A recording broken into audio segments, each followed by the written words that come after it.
आपण पाहत आहात संघर्ष नायक न्यूज, जनतेला न्याय मिळवून देणारं हक्काचं एकमेव न्यूज चॅनल संघर्ष नायक न्यूज। संयुक्त किल्ला भाग स्वराज्य चौक यांच्यातर्फे वारकरी लोकांना अन्न प्रसादाचे वाटप श्री पुष्कर माने सालाबाद प्रमाणे नवे दानवाड तालुका शिरोळ जिल्हा कोल्हापूर येथून पंढरपूर येथे जाण्याकरिता महादेव पुंडलिक नाईक बेरड, रावसाहेब परेड, श्रीकांत पुंडलिक नाईक बेरड यांच्या दरवर्षी दिंडीचे आगमन होते। या दिंडीमध्ये महिला व पुरुष मोठ्या संख्येने सहभागी होतात। मिरजेमध्ये संयुक्त किल्ला भाग स्वराज्य चौक येथे त्यांचा मुक्काम असतो।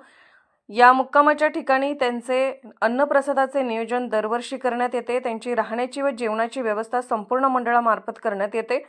याचं तगडं नियोजन माननीय श्री पुष्करदादा माने यांच्या अधिपत्याखाली होते। संयुक्त किल्ला भाग स्वराज्य चौक मंडळाचे कार्यकर्ते व पदाधिकारी यांच्यामध्ये हिरहिरीने सहभाग नोंदवतात। मुक्कामाच्या वेळी येथे भजन कीर्तनामध्ये भाविक दंग होऊन जातात व कार्यक्रमाचा आस्वाद घेतात। भक्तीमध्ये तल्लीन होऊन टाळ मृदुंगाच्या गजरामध्ये भजन कीर्तन करीत राहतात। सारा परिसर दुमदुमून जातो, भक्तिमय वातावरण तयार होते। यामुळे या परिसरातील नागरिक खूप आनंदी वातावरणामध्ये हा सोहळा साजरा करतात। संघर्ष नायक न्यूज चॅनलला लाईक करा, शेअर करा आणि सबस्क्राइब करा।